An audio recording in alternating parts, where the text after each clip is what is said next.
Wild Health is about optimizing you. We use genomics, blood work, biometrics, microbiome assessment, many other tests, and a conversation with you to come up with a full health optimization plan. What's the perfect diet, exercise, and supplement plan for you and only you? The Wild Health podcast is about optimizing all of us. Here we cover the cutting-edge science that gives you the base to be able to apply the personalized plan we give you as a patient. To sign up as a patient, go to wildhealth.com. Or if you're a physician or health coach and you want to learn how to do this for your patients, we're happy to help as well. Wildhealth.com for all the information on becoming a patient or working with us.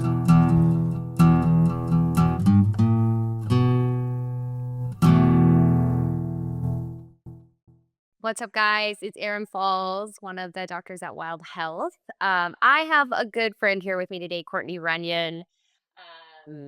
I'm mostly selfishly just excited to catch up with her, but I think you guys are going to find her story super powerful.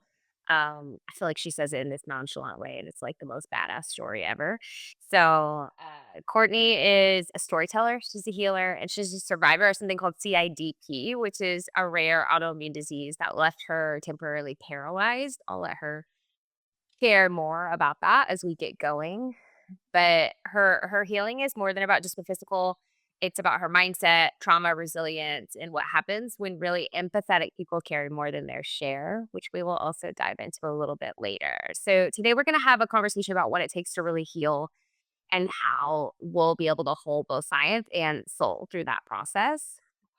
So Courtney, you and I had pieces of this conversation before, and I want to go a little bit deeper today. There's some intersection here for sure. Some of our audience knows that I had a history of lupus, so I have healed from myself. I also have a history of recurrent pregnancy loss, and there's some tie in with you as well. Some of the things we'll talk about today of my healing from that. So let's talk about what happens and what it needs to heal when the system doesn't always have the answers you're looking for, and how you take agency back in your own experience. So I'm excited to dive in. And how the heck are you doing? Yeah, thank you for having me. Gosh, when we met, it was just like meeting a kindred spirit. I love your just sprinkly, sparkly, like glowy, happy energy. It's so nice. But yeah, things are good here. I'm in Austin, Texas. Yeah, so Courtney just is in the process of moving back from Cabo, where she's been living for how many years? 5 years or so? 4.5. Four and Yeah. a I'll be half? Yeah. 5 years in September. Um, I remember you were at my house, and you were like, "Yeah, I'm about to drive to Cabo," and I was like, "What?" The more you guys hear about what Courtney has been through, you will also find this hilarious and awesome that she's done all these things. So, if you're okay with it, let's just dive into it. So, I'm assuming most of our audience doesn't know what CIDP is, but most of them probably do know what the word paralysis means. So, if you could, give us the rundown and just kind of dive right into what happened. I mean, leading up to, you know, your illness, Courtney was like a super, correct me when I'm wrong, but a super like free spirited, like high energy, deeply feeling individual is probably how I would describe it. And then everything changed pretty quickly for you. Well, not pre-war, but like physically, things changed pretty quickly for you, right? So give us kind of like some insight into what that felt like for you and what happened, if you don't mind. Yeah, of course. I was living in Dallas, Texas, and I quit my corporate career to go backpacking around the world for a year. So I Love went it. through 30 countries. Yeah, right. I went through 30 countries on 6 continents that year by myself, staying in hostels and that type of thing. So I was wide open, speaking to that free spirit thing, really happy. Came back to the United States, got a job, met a guy. I moved to Las Vegas for the guy. And we did a lot of healthy things, all the green juices, detox teas, grounding, yoga, whatever. Like, I thought I was doing everything right. And, we partied. Like, I don't want to, pretend we were perfect with our health. But other than the partying, I mean, we were pretty, as I was trying as hard as I could to be healthy. And I thought I was doing everything right. I had a good family, good friends. I was happy. And it's interesting because up until this point, I really believed as long as you were happy, that's all that matters, right? But turns out it does not. Other things also matter. Even in a relationship, you think, well, as long as you have love, that's all that matters. No, um, there's other things that can really play a big factor in your life other than love and happiness on your health and everything. So I was really stressed out. I was stressed out in my relationship even though it was the most in love I've ever been even to this day, and I was really stressed just in life general. I didn't have a single second of the day that I didn't feel like I had 10 million things to do. And some of them were social. I had a really active social life that was like, oh man, I need to plan so and so's birthday and I need to go get a gift. And there's a baby shower and someone's going away party. And, it was just, I felt like a lot of pressure to do everything for work, personal, social, my relationship, my health, make sure I'm running and going to yoga. And so it was full on. But I was so happy. That's the thing. I didn't want to give anything up. Everything I was doing, I loved. And then my thumb went numb, my leg went numb. And I think it's really common for, at least I've seen this in talking to so many people in the chronic illness community. When you first, even people with cancer or anything, one of my best friends died of cancer. And even when her symptoms started, you just think it's not going to be a big deal. It's like, oh, I'm sure it's nothing. I'm sure it'll go away. You don't think, oh, I have a deadly illness or, oh, I have autoimmune and could get paralyzed. You just don't think that. So I started going to doctors and eventually I'll skip through a lot of parts of my story to get straight to I ended up paralyzed from the neck down How completely. long was that process from first experiencing symptoms and kinda losing that whole ability, Courtney? From I had my first symptom in January of 2017. I was paralyzed from the neck down in October. Wow. And I was Wow, and it was it pretty took about extensive by the time it got diagnosed, right? oh, yeah. I mean, I was already in a wheelchair when I got diagnosed, I my first symptom was in January 2017. I didn't actually go to the doctor until March. Maybe it was February. I was just traveling so much. Er And something else you don't know when you've never gone through a health crisis is how long it takes to get a diagnosis, but also how long it takes to get into the doctor. A Yeah. good yeah, like you don't know. Like once I realized I needed to go to the doctor, it was like going to take months to get in. And by the time I got in, I was already pretty disabled. And then it's months, not days, not weeks, months of tests. So, yeah, I always tell people whenever you have your first symptom of anything, just go to the best hospital that you can find. Go to their general practitioner department because you can get in there quicker and just start the process. You can always cancel appointments.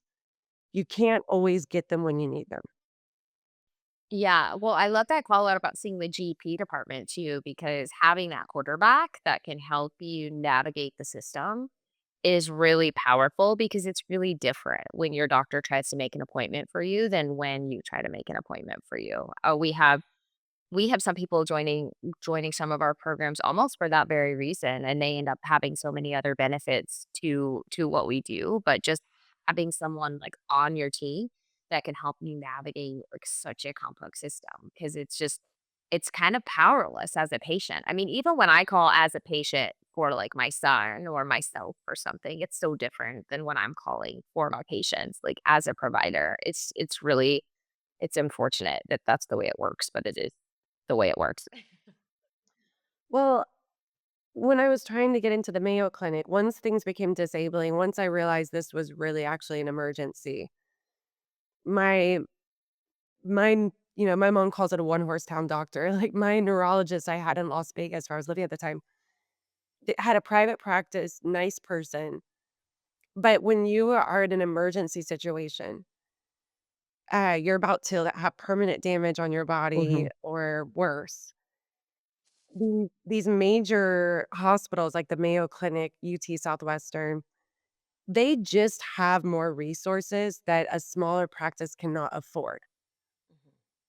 It's not one doctor is better than the other, it's just a resource conversation. So, I knew I needed to get into the Mayo Clinic. Go ahead. Well, let me add something to that because it's not that the doctors are better, but I think it's more than the resources because these big hospital systems and there's a double-edged sword here, but these big hospital systems, and tell me if this was your experience, also have systems in place. They have standard operating procedures, and their systems are like a well-oiled machine.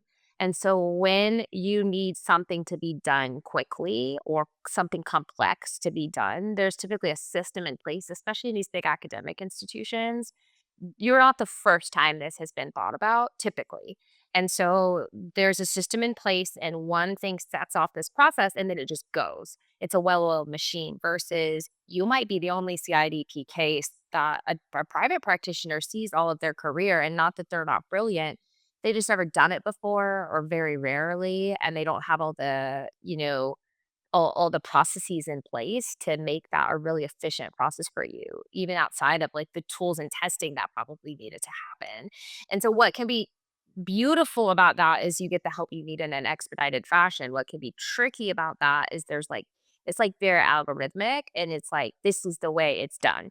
And so if you don't fall into that exact process, sometimes big academic institutions are like, oh, I don't know, this isn't the way we do things, so was that how did you experience that sort of like setup at all? Good and Oh, bad? oh my gosh, 100%. I mean, like, there's certain things where they've created an unshakable belief. Like, my experience created an unshakable belief, like, go to a major institution if something needs to be done fast. Because on top of everything you just said, and yes, I had the same experience. Also, these these major hospitals, academic institutions, they have more pull with the insurance companies, which I didn't Mhm. understand until I experienced it, meaning I went to my neurologist in Las Vegas for 6 months without a formal diagnosis or medication. 6 months. The Mayo Clinic had me not only diagnosed in 24 hours, but they also had me admitted into a hospital getting my IVIG medication. 6 months, 24 hours. Same yeah. I later learned my private practice neurologist, he's only allowed to bill insurance for a certain amount of tests per week. So I had to come 1 week and do my legs, come the next week and do my arms, then come the week after that to do a different test on my legs. Where the Mayo Clinic could just do it all in 1 day and was able to bill insurance for it. Because I guess because they can qualify it as emergency where a private practice doesn't have an emergency sector. So, and also the Mayo Clinic can admit you into their if they see it in an emergency, they can admit you right then. Yeah, this has come up so many times when I've done personal interviews and when I've interviewed people, but it's just such another strong reminder to be your own advocate. If your gut is telling you that something's not right, you're missing something, I don't care if your doctor doesn't believe you, like find another one that will have that conversation with you. So it's just such a good reminder to advocate for yourself when you feel like something is not going right and you don't have all the answers that you need. And badass that you did that for yourself. Yeah, So, and all right. So you go I'll ahead. add Yeah. real quick, because this scarred me a little. Again, going Yeah. back to that, I went to 2 different neurologists in Las Vegas with private practice, and the first one that I went to for a while, I intuitively, instinctively was like, this isn't like they're not hearing me. I can't lift my arms. This is not a big deal. Like, and I told them, "Hey, I think I need to go to a different neurologist or someone that's gonna be able to handle whatever this is properly." And that neurologist talked me into staying. And who do you listen to when you're not the expert? He said, "No." Yeah, he said, "Stick with me. We're on the right track. I promise, like, I know what I'm doing. Like, I know exactly the tests we need. We'll get to the bottom of it. If you go to," he said, "if you go to a different neurologist, you're gonna have to start over from scratch." He's like, "We're already this far ahead. It's going to take longer if you go somewhere else." But he was wrong. I Yeah. stayed for You're another. always going to be the expert in yourself, in your body. I tell patients all the time, you know more about, I can look at your genetics, a list of labs, your whole medical history, and you know more about your body than I ever will by looking at a piece of paper. So it's just not everybody is tuned into listening to that. I will say, but if you're feeling a strong pull like that something is wrong. I even listened to this when I did hospital medicine and worked in a hospital and critical care. If I had patients that would say something is wrong, like something is really wrong, I think something really bad is about to happen, I would sometimes admit those patients to the ICU. And then the crit care doctor would call me and be like, "Wow, what is this patient doing here?" I'm like, "I don't know. I just have a feeling." And I mean, a lot of the time, honestly, something would happen that was like pretty intense for that patient. And I don't know what it is that people can get a feeling about. And this might sound kind of woo woo to people, but I think people are, when they want to be, can be really tuned in to their health and outcomes. So good for you for standing up for yourself and for finding answers, um, and finding providers you can work with and that could get to the bottom of that. So 24 hours later, you're probably admitted to the Mayo Clinic, would be my guess, on IVIG, which is basically um like a rinse and repeat essentially for your immune system, an infusion of antibodies for your immune system, essentially for those who don't know what that is. She's getting an IV and she's getting, an infusion of antibodies to kind of clean out her immune system is maybe the best way to explain it in layman's terms. So the goal, they've already come to the determination at this point that this is your immune system, in a dysfunctional state, causing this breakdown of your nerves essentially and the way they're acting in your body. So, couple things I want to know. One, give people like a little bit of a tidbit. I don't mean to to be like silly about it, but if anyone looks up Courtney, they're gonna see some videos of Courtney in some wigs and some costumes and some outfits, and it's pretty incredible. She had this way of like, despite like a super, super, what's like, I would think almost universally a terrifying experience. And she somehow found a way to bring joy to that. To not only, I'm sure, yourself, but everyone in the area where you were or that watches your videos. So I want to hear about that. And I also just want to hear about what happened next. Like what came, like, how'd you get to the other side of that? Because 'Cause you're not paralyzed right now. I'm looking at you on this video, and you're moving around. You drove to Cabo. We already covered that. So give us kinda what happened next, and how did you get through it with so much joy, and why was that important to you to bring the silliness? Yeah, well, first and foremost, I had a massive support system and I have a wonderful family. It's you hear the quote, "Love heals," and there's just a lot of research to really back that up, that community connection, social support, can do more for your health than any with any medication in some cases. So that was really amazing. I got to see the best side of humanity, every day, people showing up and wanting to show love and support, which if you were to get on Facebook, you would think the world is an unhappy, unloving place, but it's not true. Don't believe it. Like Or the it's news? Yeah, or the news. Like, it's actually people are innately beautiful, amazing, loving, supportive creatures.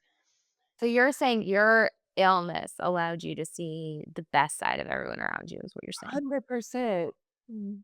And, I know I'll just say this real quick and then I'll go back to the costumes, but I hear this is a pain point for a lot of people with chronic illness that I hear. You find out who your friends are, right? When you go through a major transition, a major life change, a major life trauma or illness, you find out who your friends are. And this can be a major point of pain because people get disappointed by how other people show up for them. For me, I was very disappointed in how my ex-boyfriend showed up for me, my boyfriend at the time. That was the only person. Everyone else, I was like, wow, everyone else is amazing. But not everyone has that experience. Some people feel like their mom, their dad, their partner, their kids, their best friends, their coworkers, their boss don't show up the way that they would or the way they would have hoped. But here's the thing, when we go through a major life change or trauma, our needs change. What we can give changes, but we expect everyone else to be the ones that show up different. We are the ones showing up different. And so when our needs and wants and desires and skill sets change, we are the ones that need to adapt, not everybody else. And yes, it's really nice when other people can adapt and show up and they will and they do. But we have to recognize that we're the ones that change. So if our dynamic with a girlfriend has always been going out drinking and they're a party girl, and when you go through a major life change and you don't want to drink and you're mad at them because they're still partying and they don't know how to spend time with you without drinking, they're still showing up the same they always have. They still have the same Mhm. skill set. They still have the same needs and wants and desires. So That you chose. right. So we cause ourselves a lot of suffering when we expect people to change for us, Mm. but we don't change for us. We don't adapt for us. And what I mean by that is when your needs and wants change, find people that can support you and meet you where you're at now. A support group, other people going through similar things. If you're not drinking, find other people not drinking. Um, you know, that kind of thing.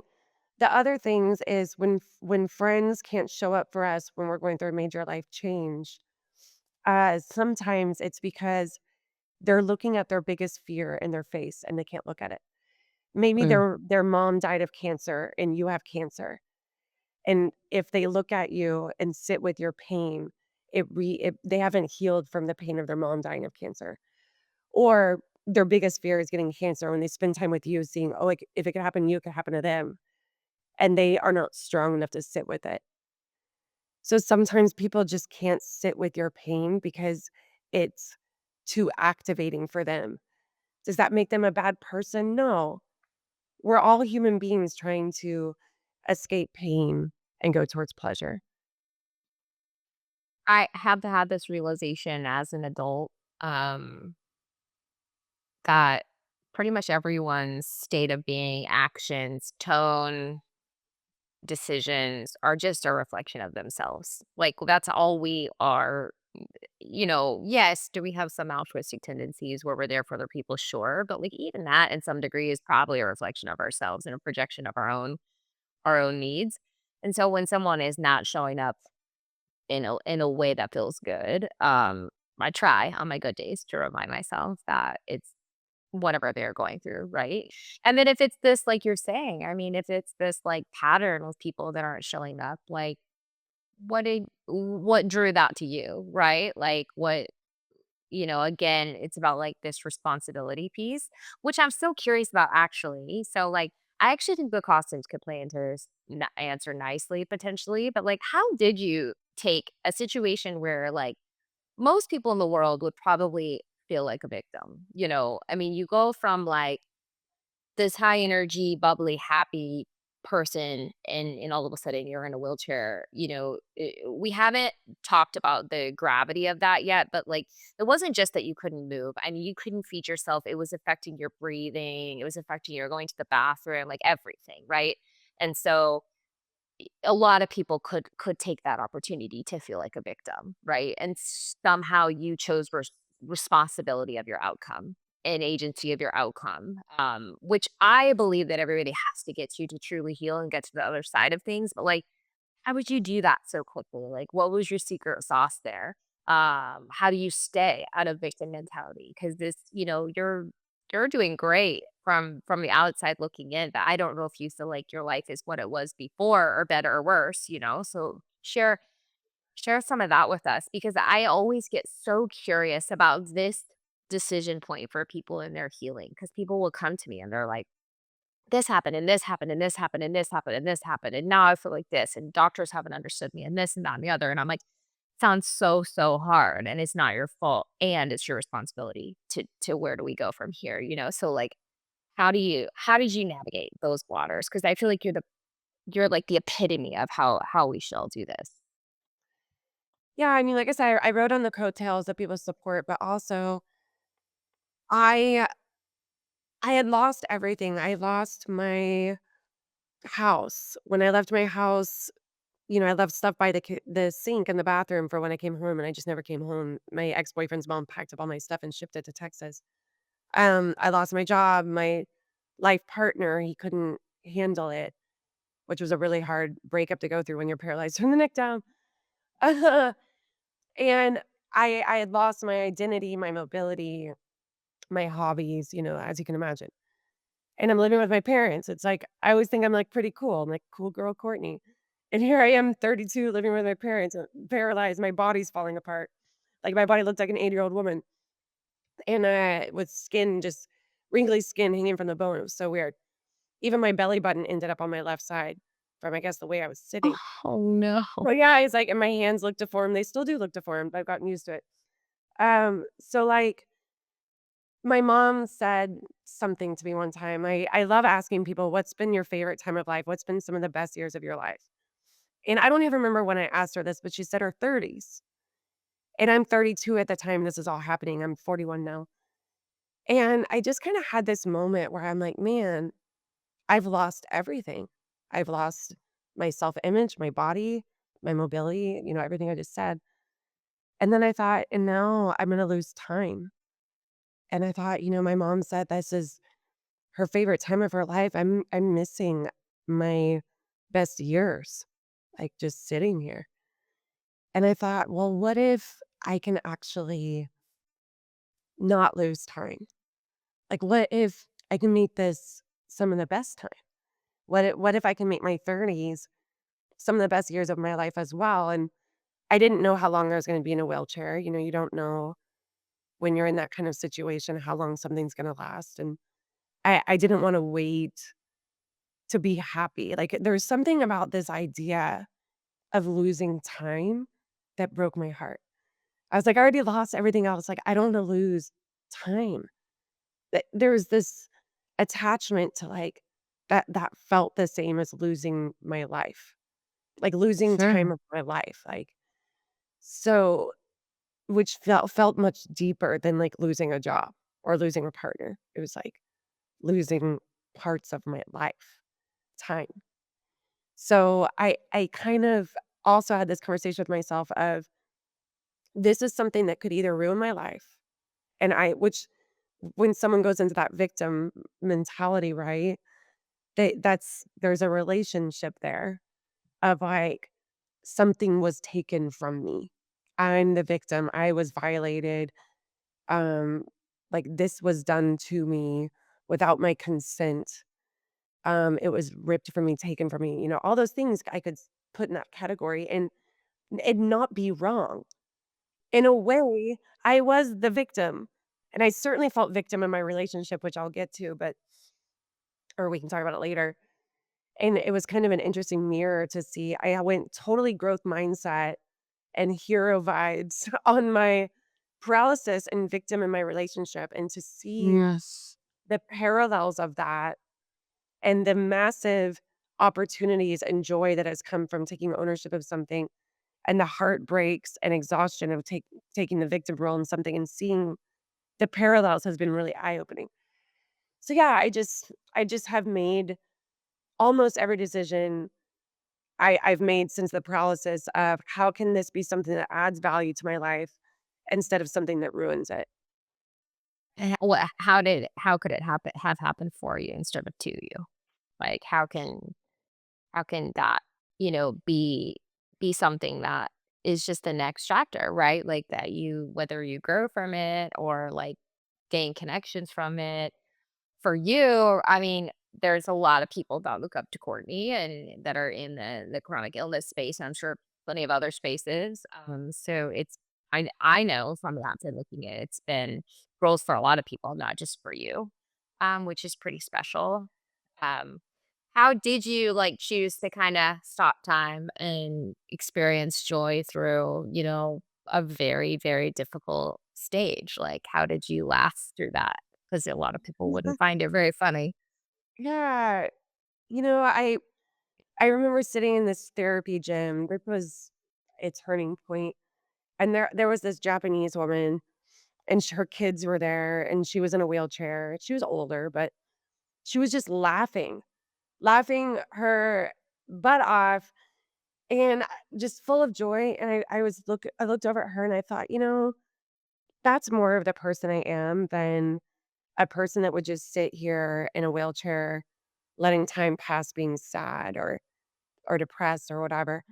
And a friend had visited me in the hospital that day and brought me these like pink fuzzy balls that you put on your head. It was a headband. So I actually had my therapist wheel me back to my room to put those fuzzy balls on my head. And when we came back, um, like everyone we rolled by looked at me and started laughing, and that made me laugh. And I was like, wow, like what a silly little thing to change the energy of every room. Like just by wearing this little costume thing on my head, everyone's laughing and I'm laughing. And so I just started wearing costumes all the time. And it was like an alter ego that I called Unicorn because I felt like I was a unicorn. Like what I had didn't exist. Like my life didn't exist outside of me. Other people weren't doing this at 32.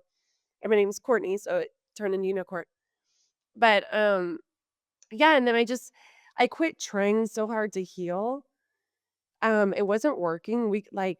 It's kind of like that same idea of when people try to eat a perfect diet to be healthy, but then they're always feeling stressed out about their diet. It kind of like the healthiness of the diet is canceled out by stress. Like it kind of Mhm. so it's kind of that same thing of when I was like stressing out, like I can just spend every single second of the day in therapy or studying or doing something. I was just stressing myself out. So I started watching Will Ferrell movies, and that was like healing. I gave myself permission to suck. That was the other thing, we can put so much shame on ourselves, whether you have chronic illness or not, of like, I should have done better. I should be better. I should do more. And, I should work harder. I should be a better mom. And it's like, just give yourself permission to suck. And you're probably going to be more successful. So I was just like, like I'm in a wheelchair. I'm going to suck at business. I'm going to suck at being someone's friend. I'm going to suck at looking sexy. But I can be good at finding joy and being happy. So I watched Vikings at night with my parents. I had this knowing of like, this is the only time in my life. No one has any expectations of me. Like when you're in a wheelchair, you can get away with anything. So I was just like, I'm just gonna get away with anything then. And just enjoy not having a ton of responsibilities and really lean into the peacefulness part of this. And like have gratitude for all this quality time with my family, number one, but friends. Like I got nothing to do. I'm just sitting there. So I can actually sit and like talk to people and be present with them and really enjoy the connection and the love and support and be grateful for that. And I tell people too, if the paralysis hadn't happened, I would have kept traveling around the world, being a free spirit, never calling home. And one day my parents won't be here or they'll have dementia and ALS like my dad does now. And if the paralysis hadn't happened, I would have got the call my dad has ALS and dementia, and I would have missed having an adult relationship with my parents. And I would have had a lot of regret for that. But instead, I had 3 years of living with my parents, being best friends with them, and I'm very grateful for that. Mm. It's a pretty special outlook. It's kind of crazy what the hardships we go through, like what gifts they can offer if I think we're open to seeing them. So, not to mention she's also downplaying the costumes and the silliness. So I will link this on YouTube when I post this this episode on our social media so everybody can see it because it's really special. I can't even imagine the amount of like smiles. You see this at children's hospitals, and it's always been like to me one of the most incredible things when I go into a children's hospital. Like I remember when I was in training, there was a pediatric oncologist that would like let his patients before he did lumbar punctures for them, which is a really tough uh procedure where they put a needle in the spine of a kiddo. He would let them like tell them what costume he was going to wear. They would like pick out a costume for him to wear during it to make it like silly. So there'd be this guy he was like 6'5" and enormous. And he would like come in like fairy wings and a tutu to do these like procedures for these little girls, right? And it's like it was like so cool to see smiles, but you don't see that at adult hospitals very often. Like that level of like joy brought into the hardship. And so I think it's something really cool about your story. So I'm gonna have to post this for people because it's really special. Thank you for all of that. I know we've got to wrap up in a little bit. There's so much I want to talk to you about, but I would really like to touch on. I've heard you talk about why you think you might have gotten sick and what is the other side of what's seen as like such a positive thing is being an empathetic person. Like when someone has a high capacity for feeling for others, that's kind of viewed in the world as a positive. You know, I don't mean to stereotype, but I think most people would view that as a positive in themselves and others. So, what's the other side of it? What's kind of the darker side of that? And did you experience that? Like, give me a little bit of insight here. I love that you bring this up. I did a TEDx talk last year, and I was deciding between two different talks. One was finding joy in the story you're living, which is what I did. The other was gonna be called The Dark Side of Empathy. But I then I didn't know that, but that's it. That's funny. yeah, so, you know, I've been healthy my whole life. No, like nothing, no signs of any kind of illness. And then when I met my ex-boyfriend, I started having like weird health things start 6 months after we started dating. We were together 4 years, and by the end of our relationship, I was paralyzed from the neck down. And I was so happy in that relationship, really, and he did a lot of things really great. I mean, that was why I was there. He had really good energy. He was so good at doing all the sweet, loving things, surprise gifts, and um, but the relationship was the most intense relationship I've ever had. A lot of boundary crossing, and I crossed my own boundaries too and called it love, right? And I think I talk about going into victim that caused a lot of resentment because of all the boundary crossings from both of us. But the deep resentment I had, I crossed my boundaries from the purest.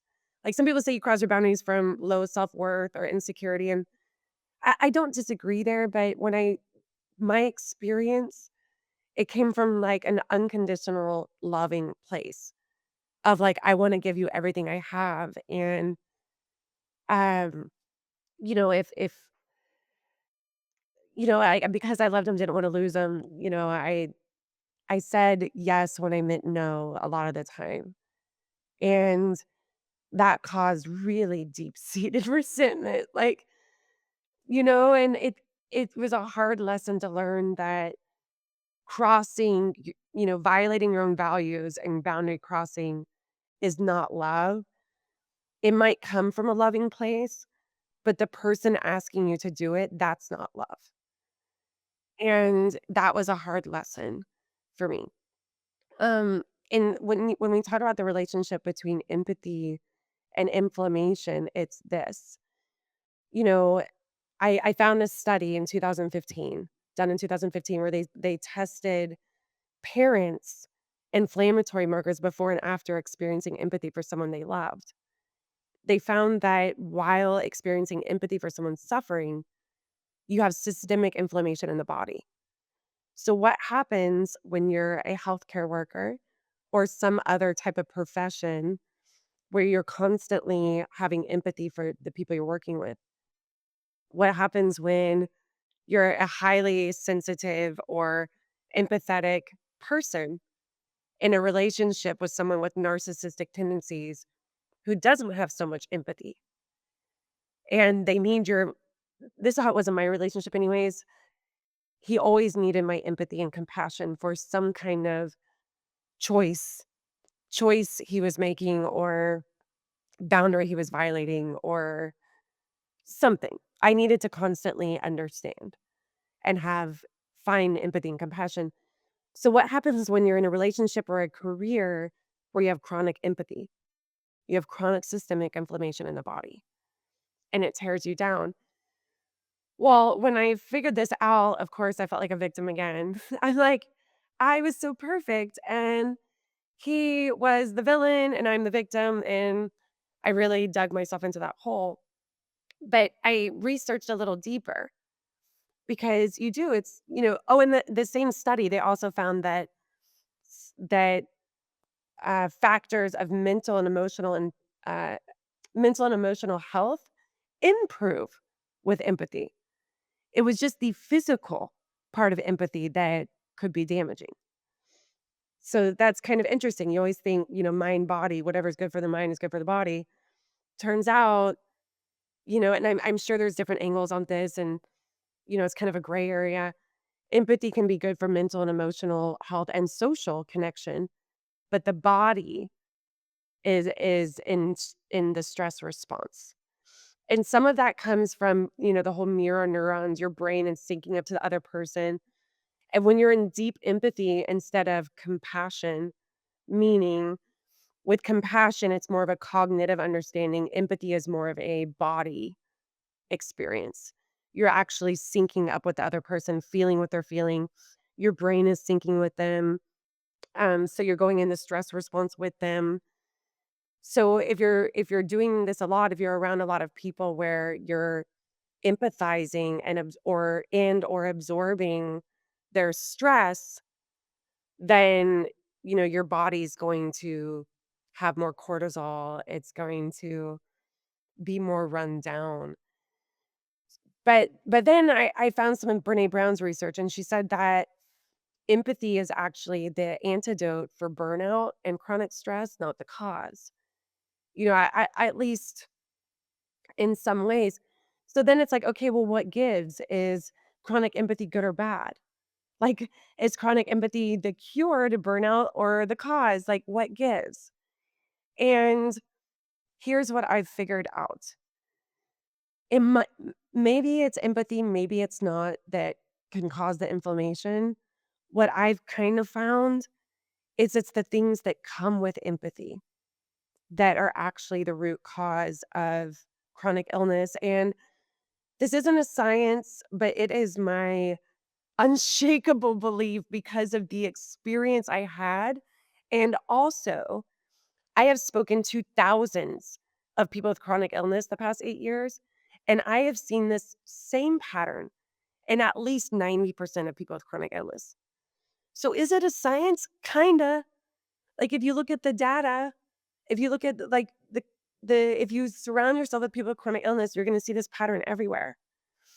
It's the people that are highly empathetic getting sick. Why?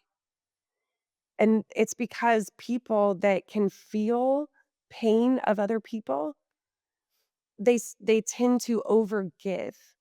They overgive their time, attention, energy, um, love, money, because they can feel other people's pain and they start feeling the pain too. And so they're looking to fix it. So you become people pleasers and fixers. Because you can help. Like people with empathy can help because you have such good attunement with other people. So they also, in the same study, they found when someone in pain or suffering receives empathy, their systemic inflammatory markers actually go down.